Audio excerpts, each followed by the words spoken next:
Earlier, John attempted to light the candle of hope.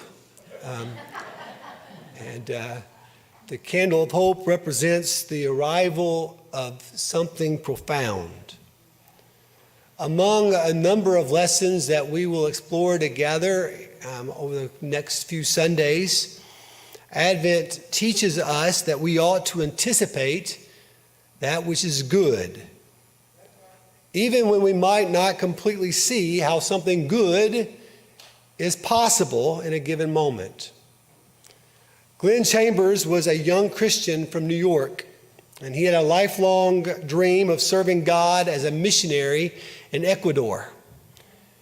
At last, the opportunity had presented itself for him to go, and so he packed up and he set out for the airport. But before he left, he thought he would send his mother a note to communicate to her and express to her the great love he held for her, the affection that he had for her in his heart, the appreciation for her. And so he ripped out a page from a magazine that was handy and jotted down a few words. It just so happened that on that magazine page where Glenn wrote his message was an advertisement with the question, why, in large print. Glenn put it in an envelope, he mailed it, and that night, the plane that Glenn Chambers was on crashed into a mountain in Colombia.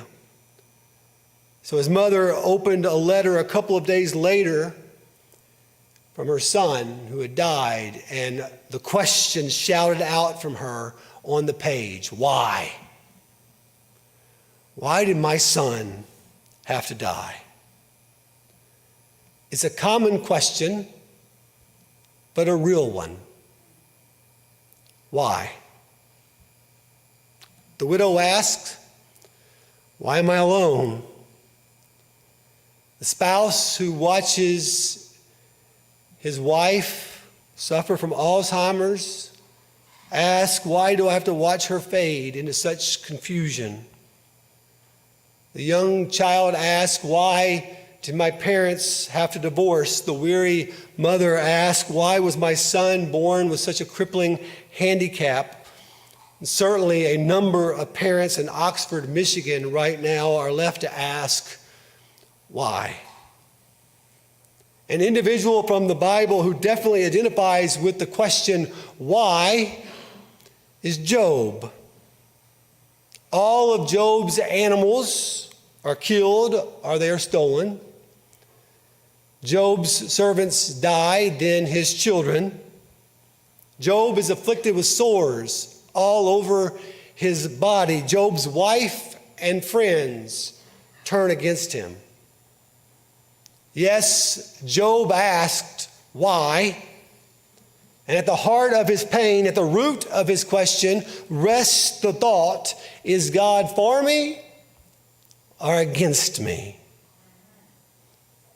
Such a question makes the lighting of the candle of hope at Advent all the more compelling. It makes the text that we will read together this morning all the more compelling.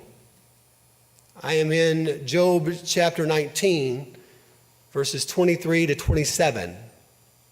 Job 19, beginning at verse 23. This is the word of God. Job says, "Oh, that my words were recorded, that they were written on a scroll, that they were inscribed with an iron tool on lead, or engraved in stone forever. I know that my Redeemer lives, and that in the end he will stand on the earth, and after my skin has been destroyed, yet in my flesh I will see God. I myself will see him with my own eyes, I and not another. How my heart yearns within me." To quote the alternative rock group REM, if you're on your own in this life, the days and nights are long. When you think you've had too much of this life to hang on, well, everybody hurts sometimes. Everybody cries. Everybody hurts sometimes. Whenever we hurt, REM's advice in the song is to hold on. But hold on to what? The musical artist really doesn't give an answer, but Job does. Job concludes that we must hold on to hope. For one, we should hold on to hope because of the incarnation. In verse 25, Job says that he knows his Redeemer will stand on the earth. It is a direct reference to what Leviticus, Numbers, and Deuteronomy at various points introduce as a kinsman redeemer. The kinsman redeemer was someone tied to a relative by covenant. A kinsman redeemer would stand for you if and when you were either wronged or if and when you were in some kind of desperate need.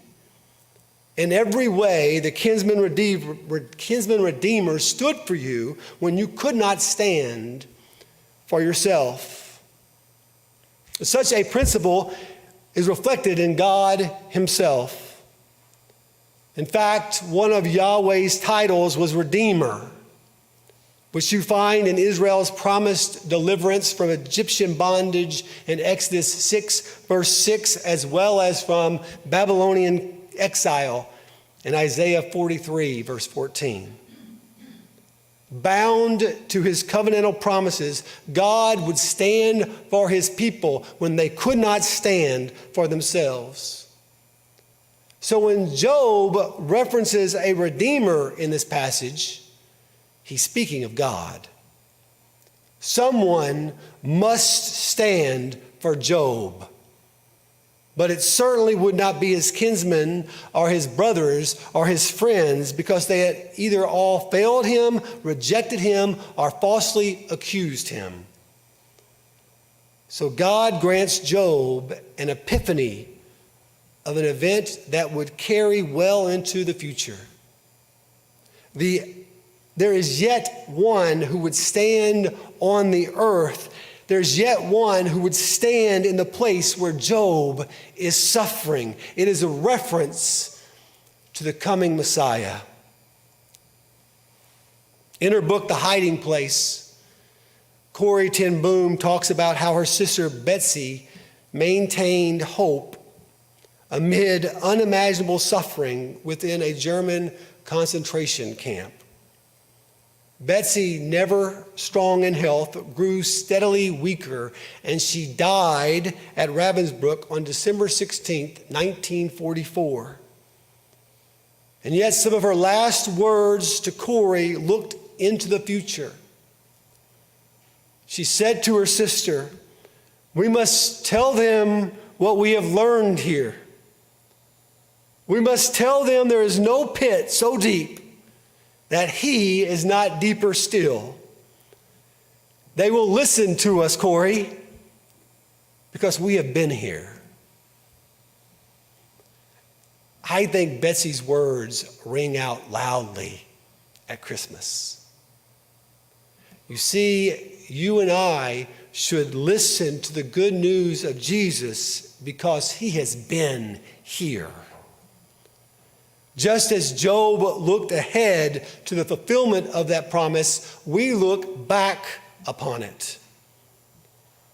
Yet in the classic Chaim Paltak novel, My Name is Asher Lefgoyim, Asher asked his mother if Jesus had in fact come as the Messiah.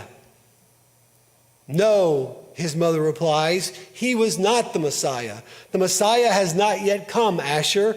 Look how much suffering there is in the world. Would there be so much suffering if the Messiah had really come?" Her question lingers. Each year we retell the Christmas story against a swell of injustice and suffering that is all around us. But let us not forget that the Christmas story itself is set amid injustice and suffering. If we pay close attention to the accounts of Jesus' birth found in the Gospels, instead of maybe in the tidy little comfortable tales that we sometimes share, we will uncover a story of poverty and genocide. We find that Jesus' coming takes place against the same backdrop of human misery, of human atrocities of the past as well as the present. Jesus, the eternal Son of God, came as one of us into this world of suffering so that he himself would suffer. He came to identify with Job, and he came to identify with you and with me. Jesus' brothers denied him. Jesus' kinsmen rejected him and falsely accused him. Jesus' closest friends failed him. And Jesus himself wondered if the Father was for him or against him. He cried out when his body was torn asunder and when he bore the sins of the world, my God, why hast thou forsaken me?" There's the question again, isn't it? Why? Why did God suffer? He suffered for his kinsmen. He suffered to offer us redemption. You see, we hold on to hope because the coming of Christ is for our vindication. When the Vietnam War was nearing its end, Private First Class Alan Barton was killed by a landmine just outside his base. The Army was not able at the time to identify the remains. Since Barton was unaccounted for, the officers somehow failed to see the correlation, and the Army classified Barton as a deserter. Alan's family was devastated for their son to be labeled in such a way, especially since his father was himself a 20-year-plus Army veteran. Alan's mother refused to accept the charge against her son, and she sought diligently to prove his innocence. Finally, 13 years later, the Army gave in and agreed to re-examine the remains of an unidentified soldier in a military morgue in Hawaii. They were able to correctly identify those remains as Alan Barton. Barton's name was vindicated. And so he was given an appropriate full military funeral. Soldiers sounded a 21-gun salute. A bugler played taps. Alan's mom wept as she draped her son's coffin with a tightly folded U.S. flag. The name of Alan Barton had been vindicated. Sometimes vindication comes in this life. Sometimes vindication comes after our life has ended. But God promises to ultimately vindicate all his servants. In verses 23 and 24, Job has in mind precisely the matter of vindication. In the ancient Near East, inscriptions on stone were often used as a witness to various matters. Job views a stone standing as a perpetual witness to claim his innocence. Job wanted his vindication in the present life, and ultimately, if you read the rest of Job, he gains it. But here, at the very least, he hoped for some witness of his innocence beyond the grave. Once again, I see the importance behind the epiphany that God gives to Job. He gives him an epiphany of a Redeemer who will stand. This Redeemer will stand on the earth, yes. This Redeemer will stand amid our suffering, indeed. But this Redeemer will also stand on the grave of all those who believe. Jesus cried out, "Why?" at Calvary, but the Father vindicated his Son when what was rolled away? A stone. The stone being rolled away is a perpetual witness to Christ's innocence. And the empty tomb is a perpetual witness to Christ's function as our true kinsman redeemer. Amen. The eternal Son of God came in the flesh, Christ incarnate. The eternal Son of God suffered and died to buy us back from sin's wages and to restore our relationship with the Father. The eternal Son of God vindicated us from the false accusations of Satan and from the curse of the grave. And that is the heart of the Christmas story. An overriding message of hope that we can beautifully sing together in the lyrics of Good Christian Men Rejoice. Now you hear of endless bliss. Jesus Christ was born for this. He has opened heaven's door, and we are blessed forevermore. Christ inspires hope as the Advent story whispers into our hearts. Don't give up. Hold on.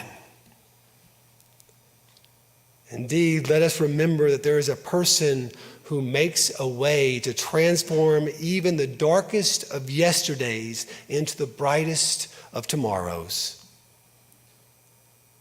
In the face of recent events across our world, in spite of any difficulties that you might personally encounter, we can place our hope for redemption. We can place our hope for vindication in the child who was born to die and then to conquer the grave. I know my Redeemer lives. Whenever we hurt, whenever we ask why, whenever we wonder, is God for us or against us? Hold on to hope.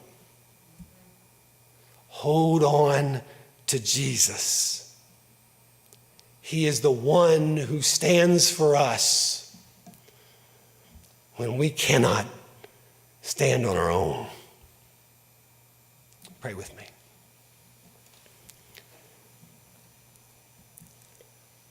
Christ, this season, give us hope. Rekindle in our hearts a reminder of what the Christmas story truly is all about. It's about why you came. It's about you answering the why questions. It's about you standing for us when we could not stand on our own. So Christ, as we worship the dawning of the joy you bring, I ask that not only would we personally hold on to that hope, but that we would share that hope with others, so that others might hear the good news, that others might cling to your redemption, that others might cling to your vindication. Christ, reveal unto us again, afresh this morning, your hope. I pray, Jesus, in your name, be glorified here. Amen. So let us stand together as we continue in our worship, singing Joy Has Dawned. Hymn 186, stanzas 1, 3, and 4. If you have a decision to make today, the altar is open.